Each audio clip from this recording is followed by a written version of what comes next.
All right, guys. So quickly, just giving you a brief introduction of what all points we will be covering in this session. I'll begin sharing my screen right now, uh, and in order, these are the points that we will be covering. The three C's of effective storytelling. The show don't tell technique, which is a very common and very popular storytelling technique that writers learn very early in their writing journey. The power of the first draft, which is basically how important the first draft is to the whole writing process, and how do we grow on from there to reaching that final manuscript, which we will then go on to publish. And the bonus point will be suspension of disbelief. That this is more on the part of the reader, but how the writer can leverage it to tell the story more effectively, uh, and to be able to take more freedoms while take more liberties while writing their story. Uh, the session will be mostly in uh, two parts. The first part would be me explaining these points to you, and it will be followed by a Q&A session. Uh, Before we begin, I would like you to share on chat your favorite books, your favorite movies, any piece of art, any piece of story that you enjoy the most. So, could you just use the chat to share your favorite stories? And Sai, if you could let me know what are the common ones that people enjoy reading. So, I would be using those examples in my points as well.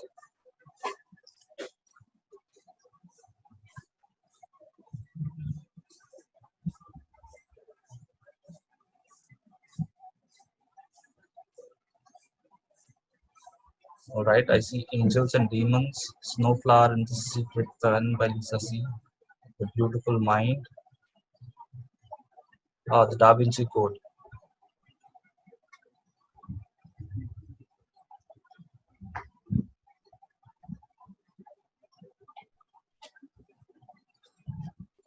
The Alchemist, Eleanor Oliphant is completely fine, and The Thousand Splendid Suns. The Harry Potter series, Letters to Love, the Avatar movie, 50 Shades series. All right, I see some very popular names here. The Alchemist comes twice. Uh, the Harry Potter series, of course. The Curious Case of Benjamin Button. All right, I think I have enough material to begin with. The Pursuit of Happiness.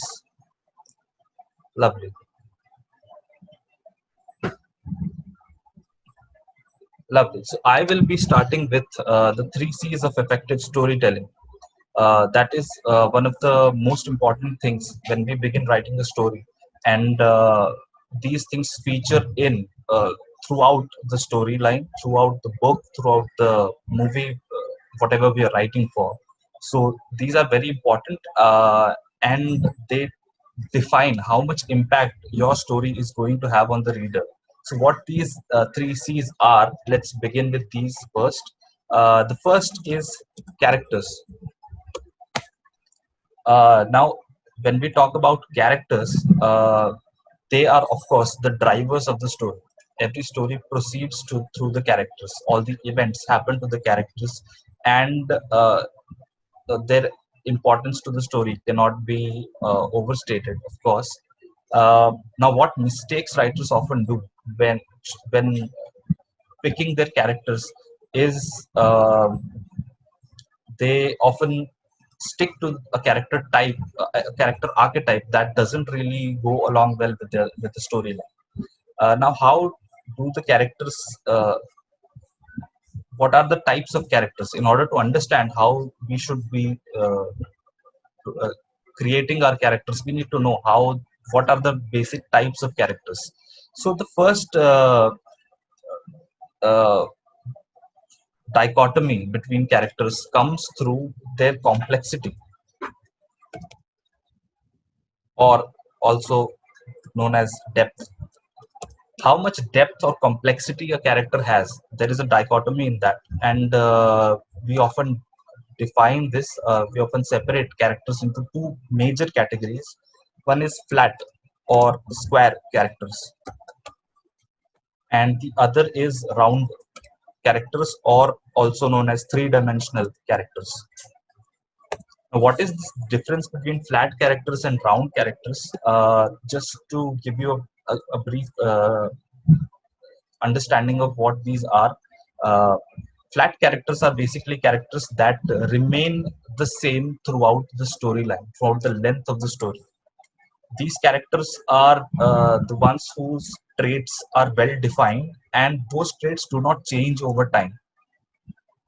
So, for example, if we go to the classic style of storytelling, the old stories, uh, in which there were um, there were clear demarcation between good and evil, between the protagonist and the antagonist. The characters are usually flat or square characters. For example, if I go back to, like, the simplest example would be Ramayana. So Ram was the good guy, Ravan was the bad guy, right? So this is an example of flat character, because these characters, they do not change over time. They do not have a journey within themselves that changes those characters drastically.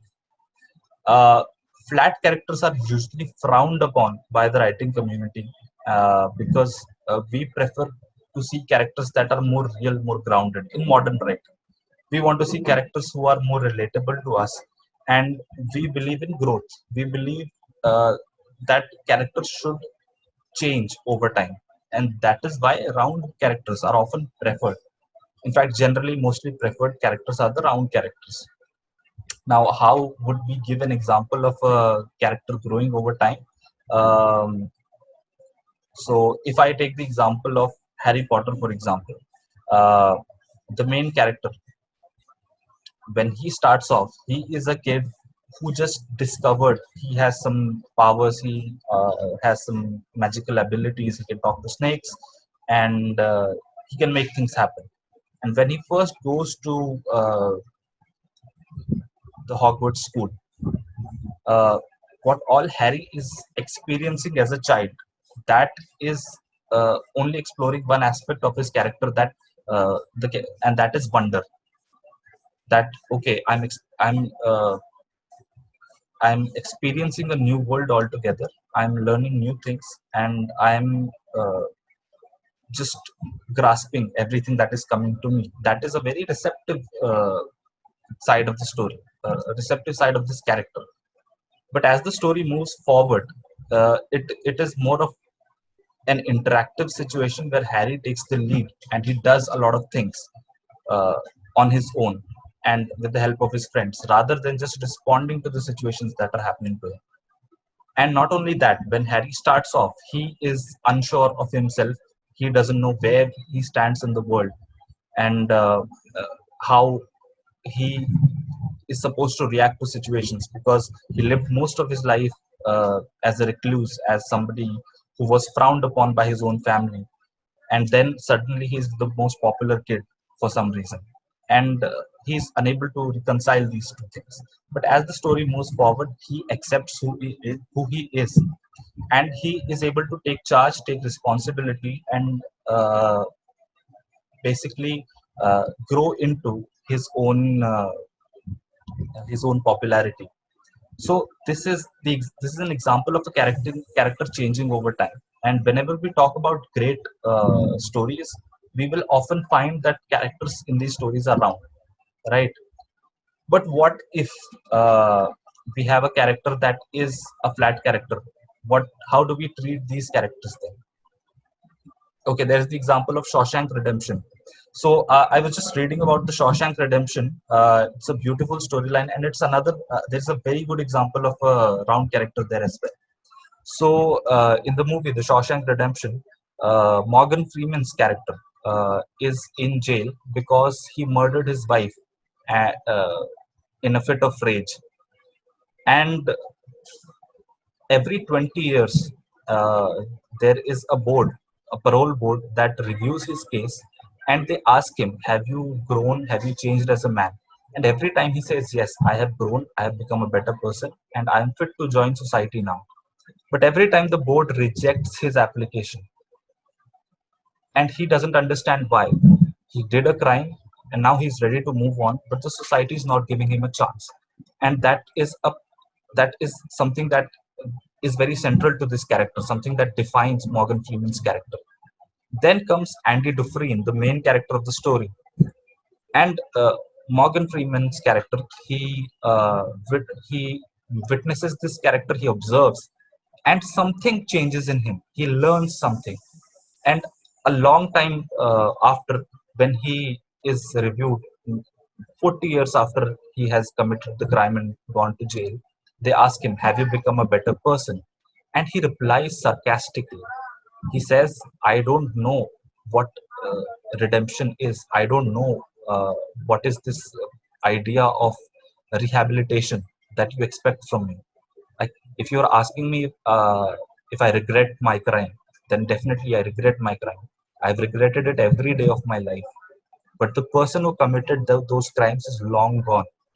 It's been 40 years, and this person that is sitting in front of you is a completely different person compared to who that person was who committed the crime.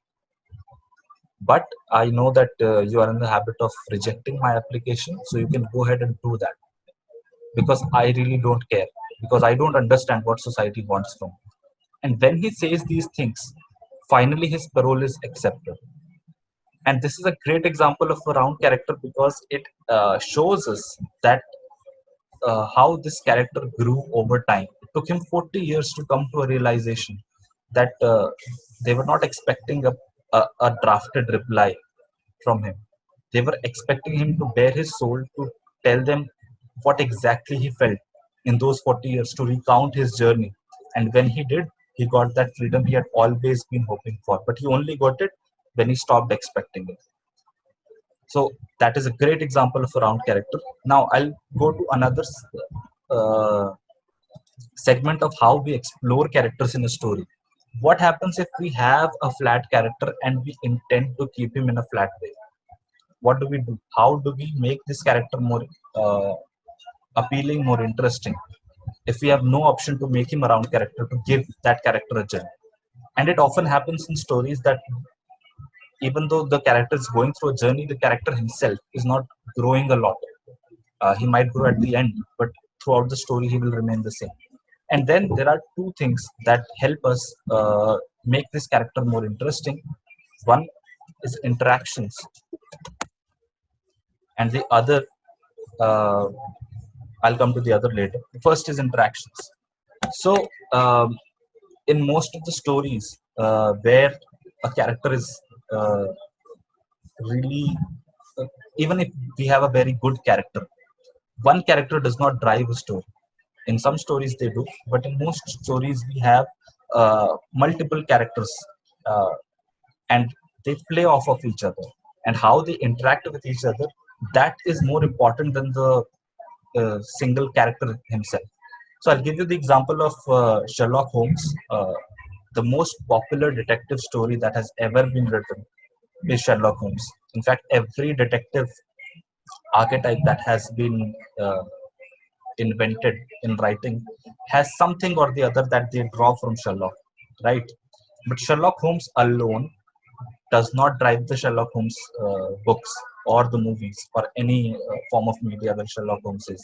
We often forget that Sherlock works as a team with another character called Watson.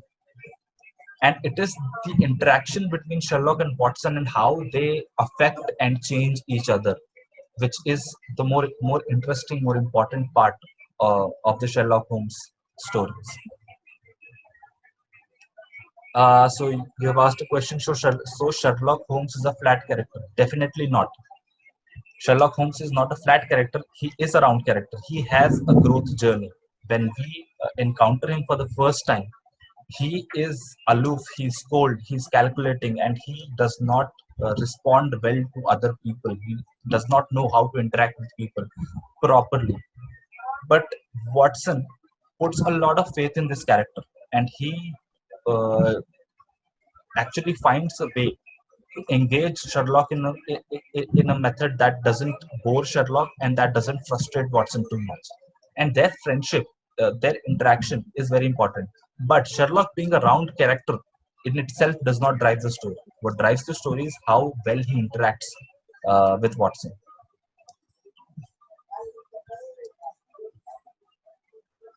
Yeah, so coming back at that, another example I'll take from Harry Potter. So in the Harry Potter books, Harry is an okay character. He's not a very well rounded character because his growth journey is spread out over a lot of books. So in one book itself, the growth will not be very obvious. You'll have to read the 7 books to understand how much grows over this time, right? So in one book itself, Harry's character would not come off as very interesting.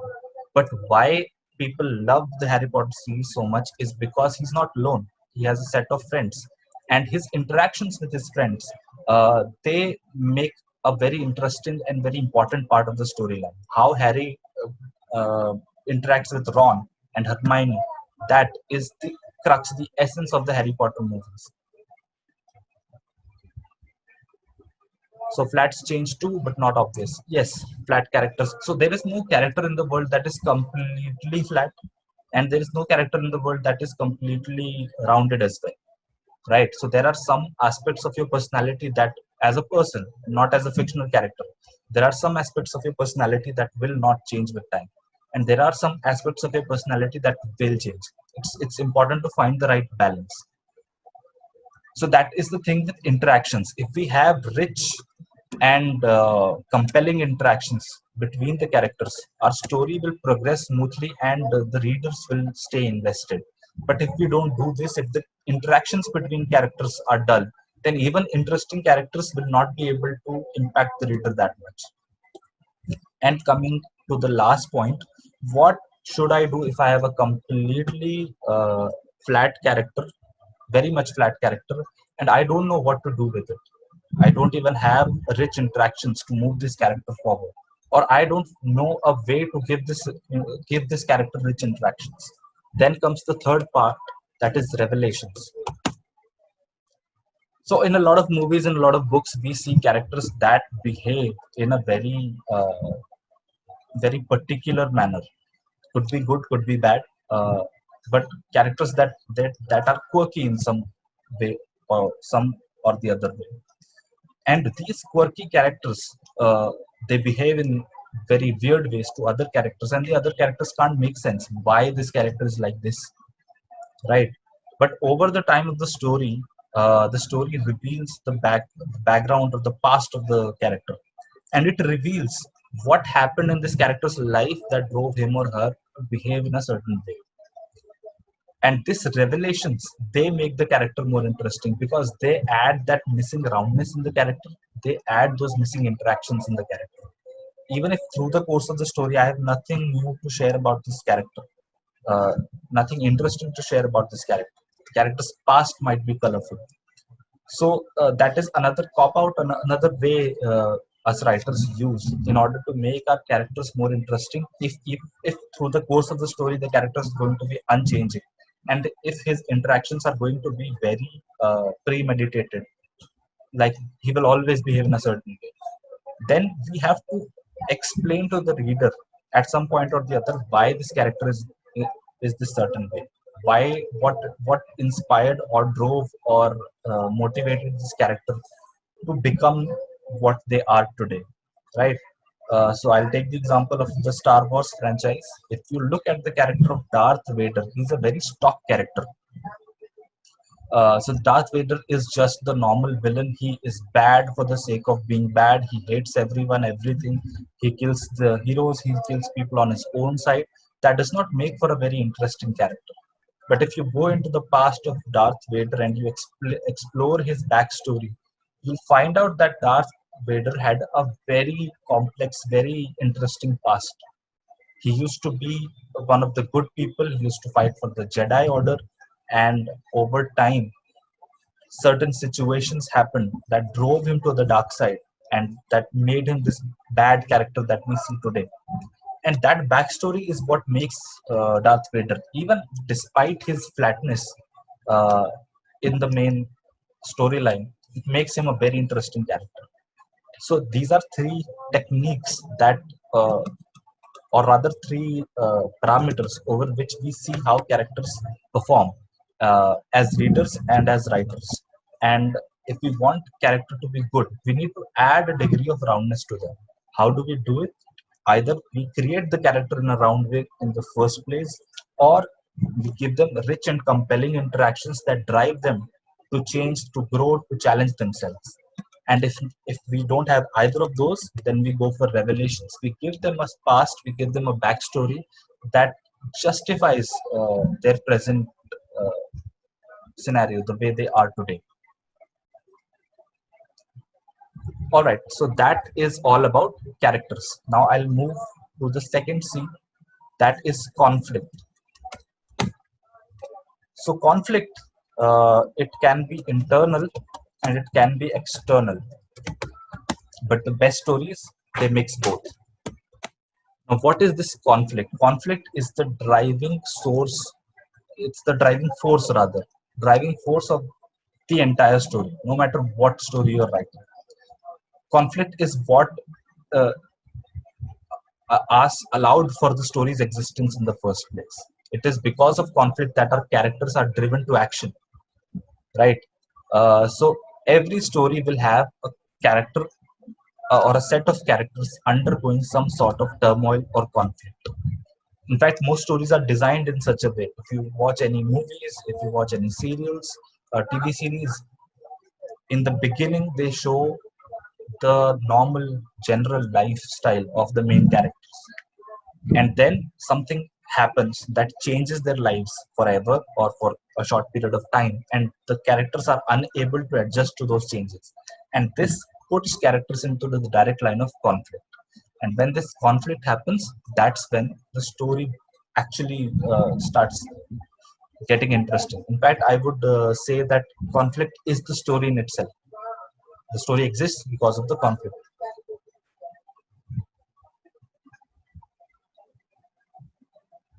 Can we do all three? Yes, we can do all three.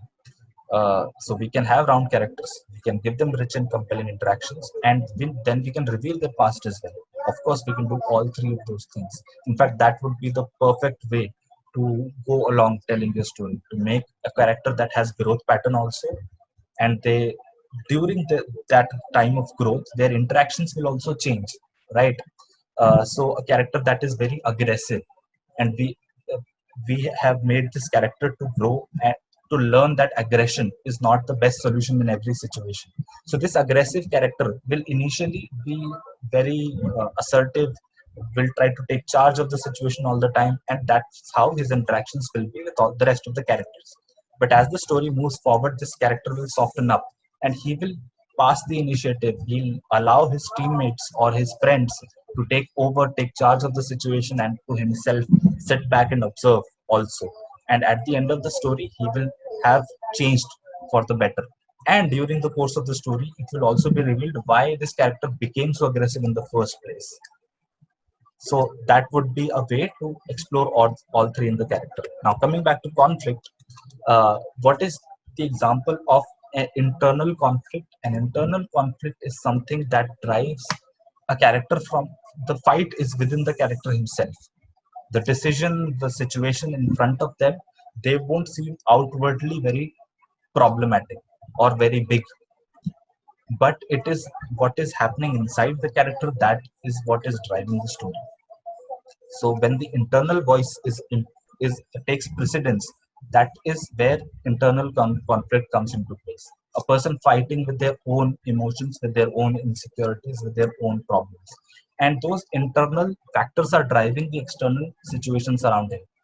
And if it is clear that if the character solves his internal conflict, uh, there will be no problems in his life anymore. That would be a case of internal conflict. External would be something on a large scale is happening. And by large scale, I mean that there are multiple characters. In fact, could be a lot more than multiple, could be thousands and millions of characters. And their fate depends on this on our main character overcoming this external conflict. So that would be like in a war scenario, the two countries are at war, and our main character, he needs to do something to make sure that the war turns in their favor, or uh, they have to undergo some uh, conflict that involves a lot of people. That would be a case of external conflict. How how we do both is if the internal and the external, they are related to each other. So like I gave the example for the character surroundness, combining all three of these. Let's say we have this very aggressive character, so his internal conflict is to uh, overpower his own aggression and to become a more humble, more teamwork oriented person. His external conflict is a war, that the war that he needs to win. And both internal and external conflicts depend on each other. If he is not able to win his own aggression, he cannot win the war, and then a lot of people will be in trouble. So both of these conflicts are happening at the same time, and they impact each other. That makes for the most compelling types of stories there are, where both the internal and the external conflicts combine and they form a hybrid of sorts. Now I'll come to the third and the one of the most important scenes, that is continuity. Characters, conflict, and continuity. Continuity is a subset of what we call world building. In order to deliver a good story, we need to make a world that is believable, even if that world is fantastical or it's a science fiction kind of world. But it's important to have continuity. Now I'll give the example. I'll go back to Harry Potter here, because they have a great example of continuity being used in the wrong way, and how it creates problems for the story altogether. So in book 3 of Harry Potter, uh, The Prisoner of Azkaban, there is a device called Time Turner that gets introduced in the story. Any Harry Potter fans, you might be very well aware of what this device is. So basically, this device, it is able to turn back time, and it allows our character our characters to go back in time and relive the moments that they have already lived. And they are able to take different decisions, they are able to do different things. In fact, it makes it possible for two versions of the same character to exist at the same time. Like how it works, it sounds very complicated the way I explained it, but I'll explain it in a simpler way how it works in the story. So Hermione Granger, she is kind of a bookworm in the story. She loves to learn, and she wants to learn everything. She wants to study all the subjects, but the problem is the subjects have their classes at the same time. So there are two or three subjects going on in separate classes at the same time. She cannot study all three, she'll have to choose. But she uses this device, this time turner, to go back in time. After taking one class, she can take the other class and the third class as well. So she takes three classes at the same time, and she learns all the subjects using this time turner. In the book, then, this time turner becomes a very important object because it helps them solve all the conflicts in the story. There is there is a magical animal that they have to rescue, Buckbeak, which they do through the help of the time turner, and they are able to save Sirius Black, the main driving force of the story, because of the help of this time turner.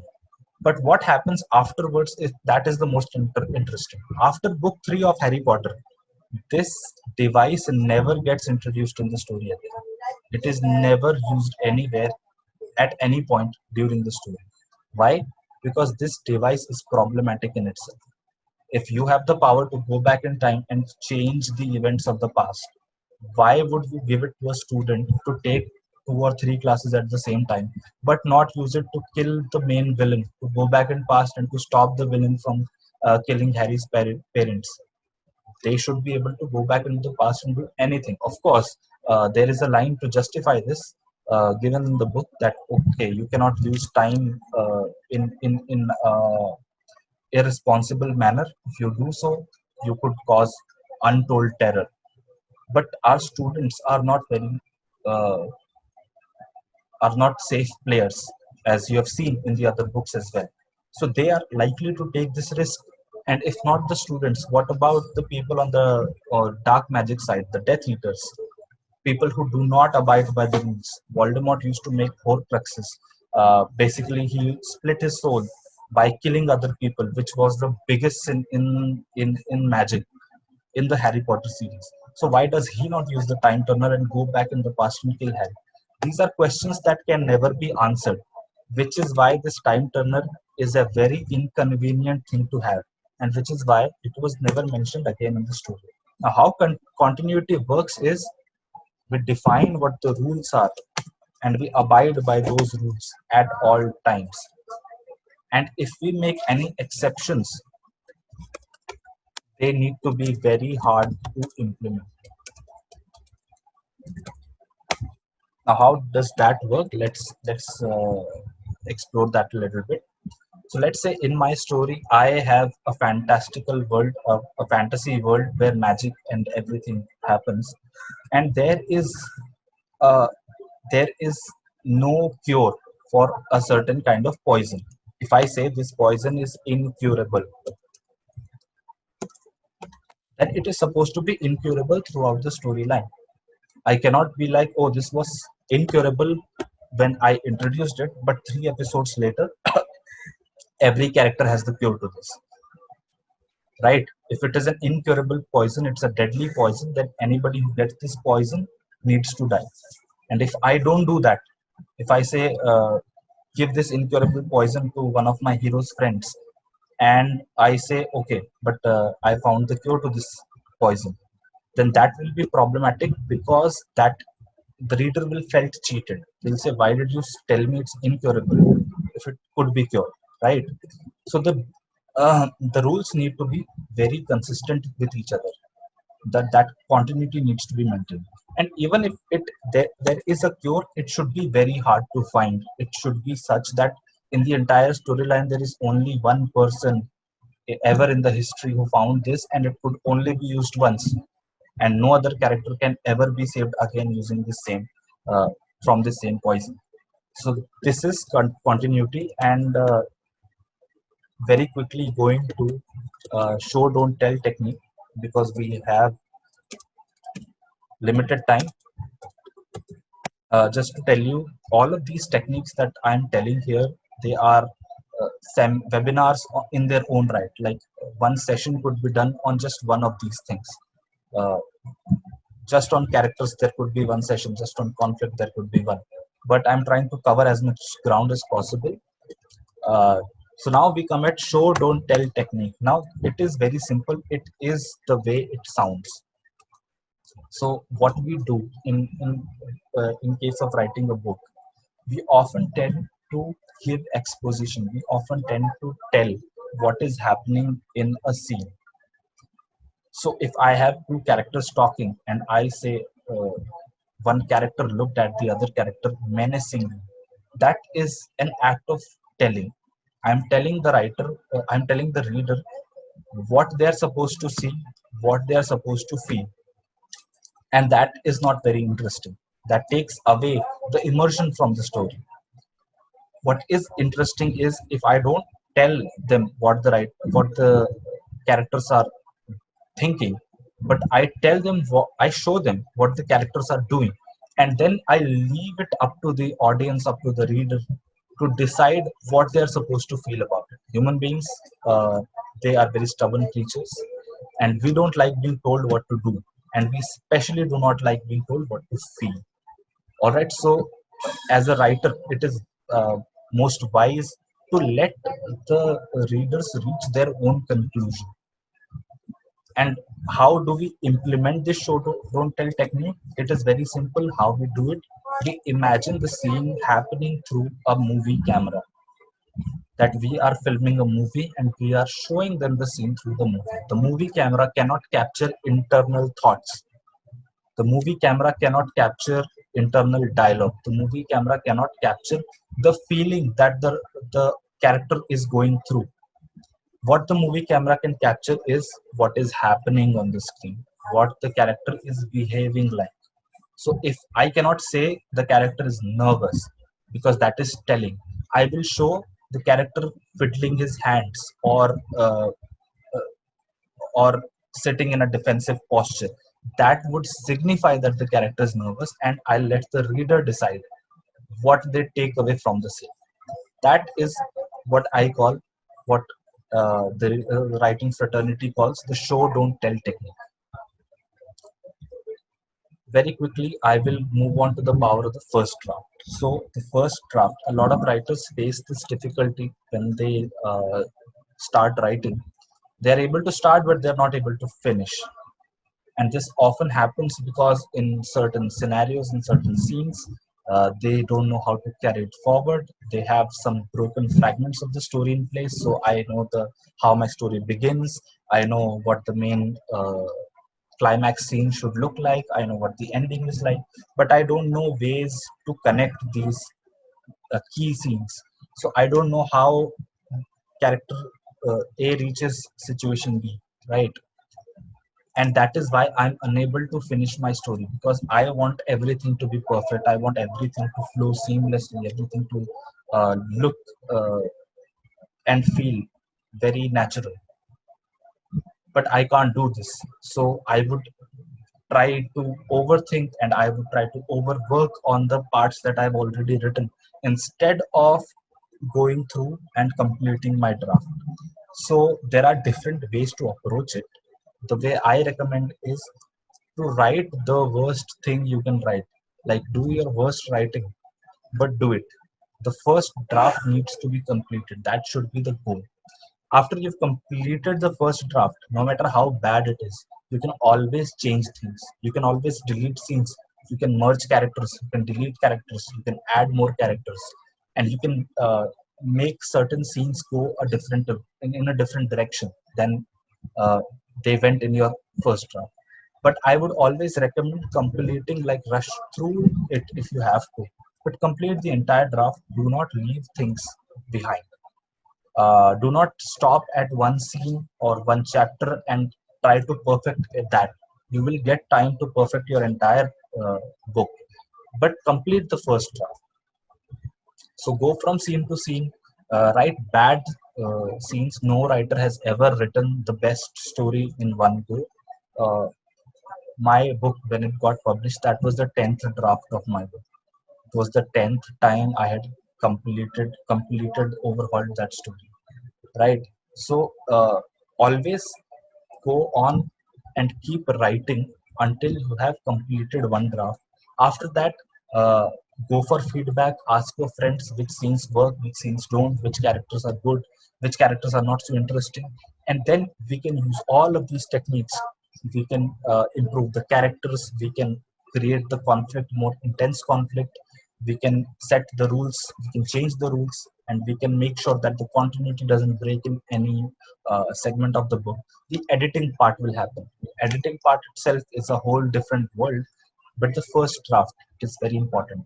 That is your starting point. It gives you somewhere to go forward from. So I would always recommend go ahead and through brute force complete the first draft. After that, we'll have something to work with.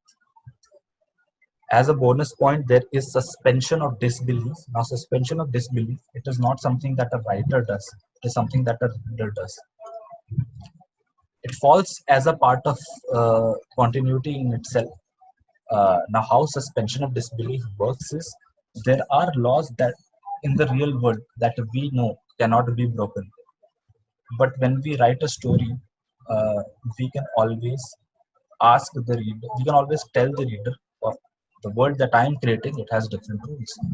And you know, you need to accept those rules, even if they don't make sense, right?" So somebody mentioned the curious case of Benjamin Button as their favorite story. That's where suspension of disbelief happens. Benjamin Button is a person who is born old and he grows younger as he ages. His aging is reversed. Now, that is not physically possible, or it doesn't happen in the real world. But in that story, the story uh, tells you that okay, this is happening in this world, and as an audience, as a reader, I will accept it as long as it is not outlandish, as long as it does not break its own continuity.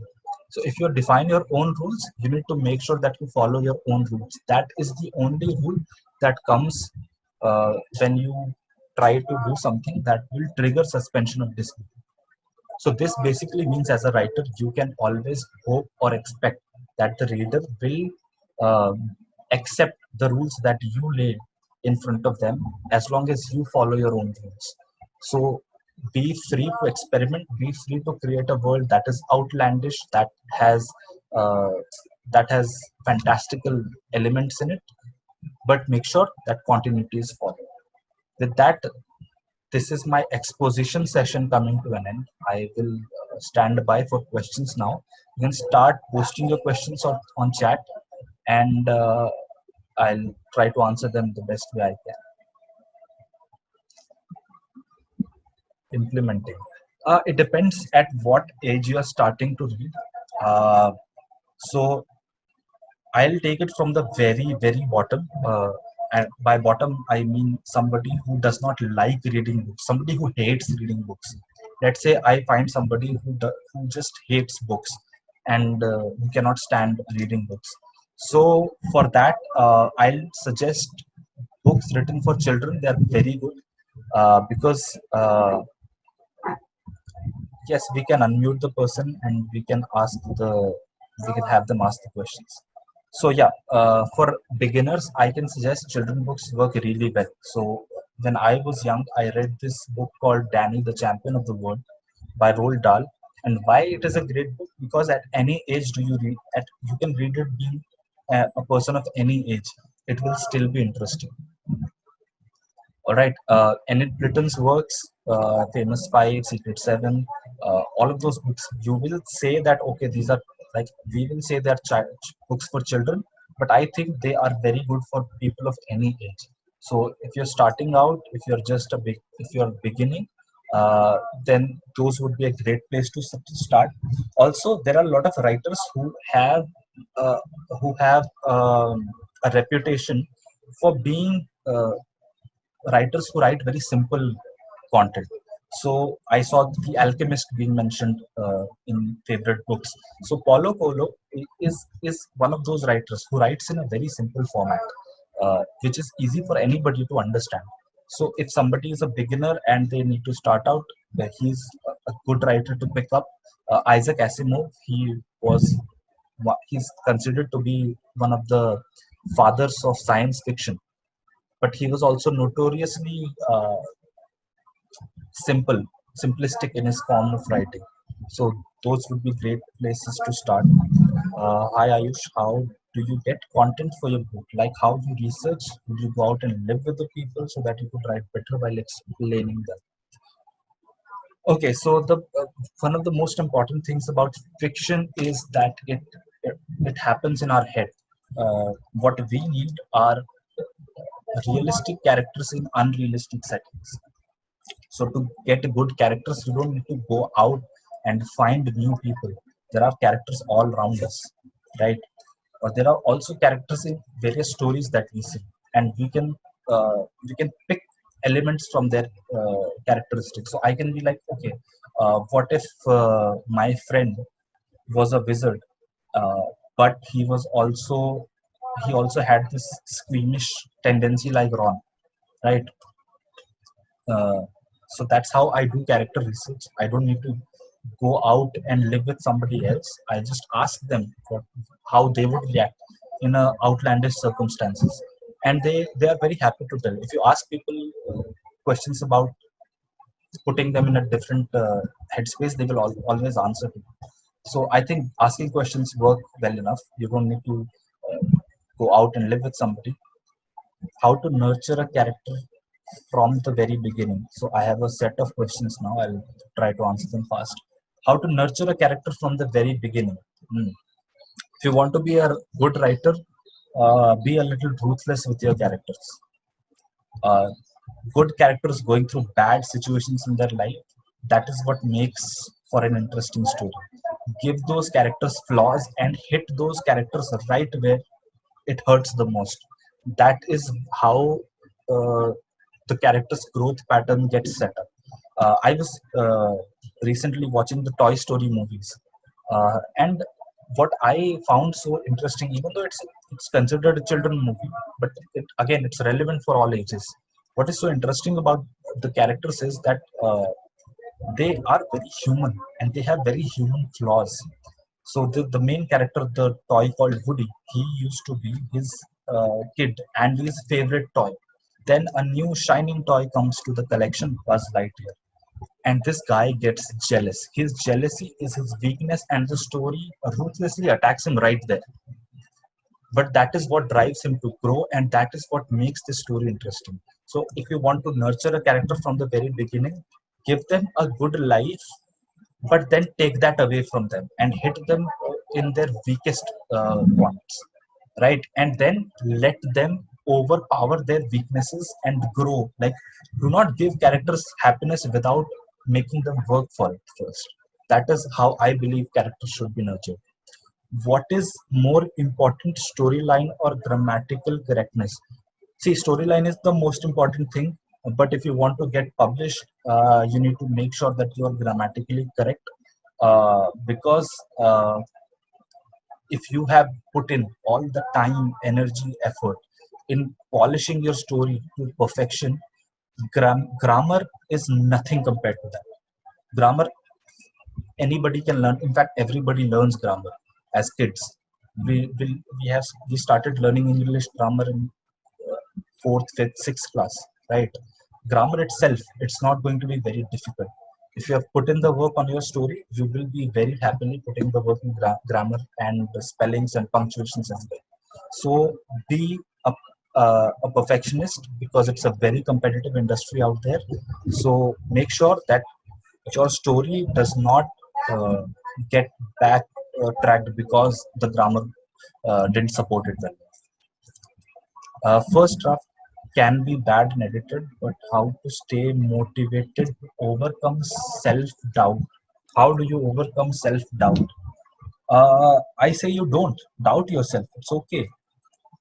What's the worst that could happen if I take a bad book to a publisher? They'll say, okay, we are not publishing, we cannot publish this at the moment. They'll also tell you how you can improve your writing. Uh, People are a lot more helpful in the community than we like to be. The Our worst critics are us ourselves. So don't think in terms that, okay, if my first draft is bad and I'm not able to edit it well, it means I will not be ever able to write better. It just means you take it to people, you get their feedback, and you try to work on it. The worst thing that can happen to your book is that it doesn't get published. But the fact that you wrote a book, that will always remain, that will always stay with you. All right, so complete your first draft and don't be afraid of writing bad. Don't be afraid of getting bad feedback.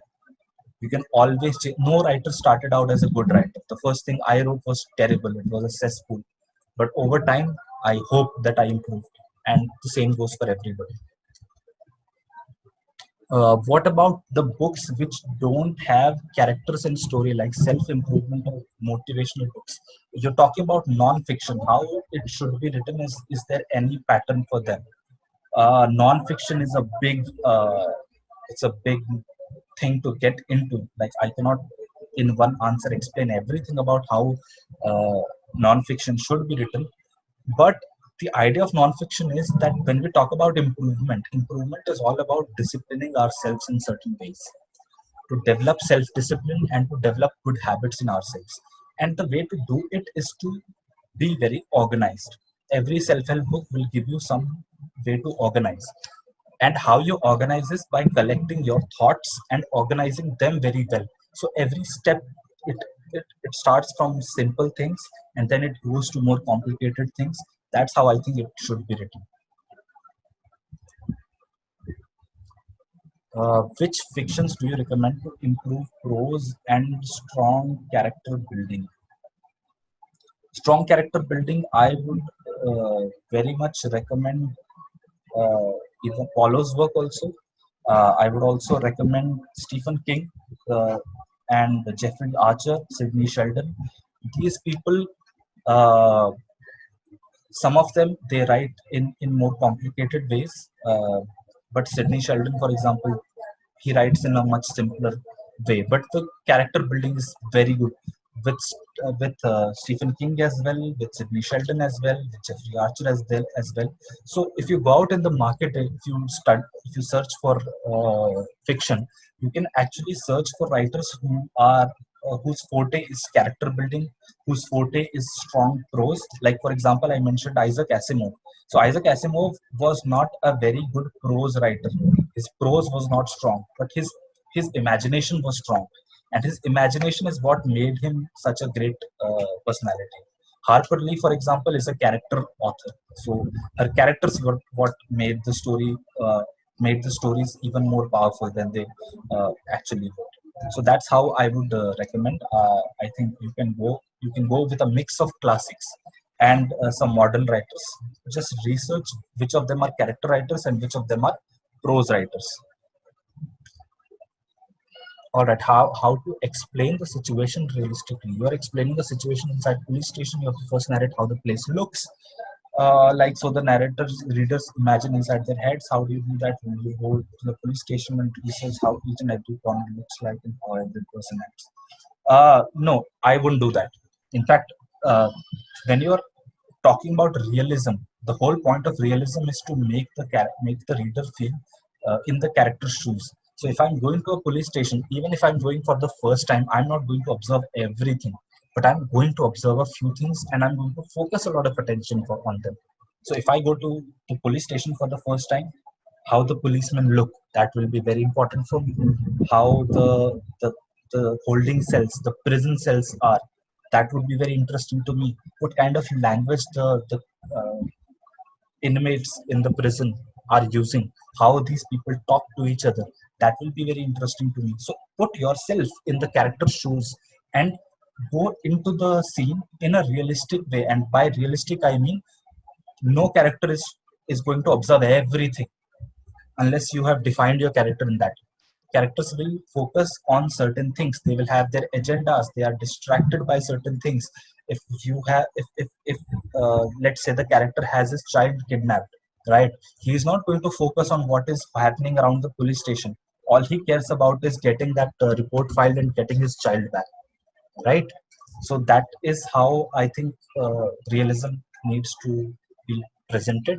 You don't have to explain everything. You only have to explain things from the eyes. Again, show, don't tell. Whatever your character is seeing, show that to the reader, and do not focus on unnecessary attention, unnecessary details. All right.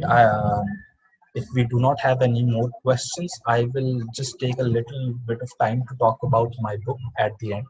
Uh, so I have published my book, The Haunted Ghost, back in 2018. It's available on Amazon, Flipkart, and all the major aggregators out there. Uh, I'm going to post the link just uh, in a second. Uh, Before I do that, I'll just give you a quick brief about what the book is all about. So, The Haunted Ghost is a paranormal fiction that delves into the idea that whenever we talk about ghosts, we say that ghosts haunt people, that ghosts take over people, they haunt them, they take over their lives, they can be evil, they can be good, but it's mostly ghosts haunting the human beings. In my book, I overturn that premise, and I say that uh, instead of the ghost haunting the human, what if a human haunts a ghost? And that is the whole premise, whole scenario over which I built the story. Of course, there's a lot more to the story just uh, than just ghost haunting a human. There are many facets, many aspects to it. Uh, I would recommend you to check it out if you are interested in fantasy. If you want to check out fiction that is different from what you are used to seeing. Something like Canterville Ghost, not really something different. Uh, so I have posted the link to my book here. It's available on Amazon Kindle. You can always check it out and learn more about it. And if you uh, decide to purchase it, decide to read it, I would be very happy if you leave a feedback for me there. And the next book that I'm going to publish, it is going to be the sequel to this. So I really look forward to doing this. Uh, Thank you, Rahul. Thank you for these kind words. I hope everybody had a good time with this session. I hope everybody got something to take away from it, and I'm really glad that I got the opportunity to do this with you guys.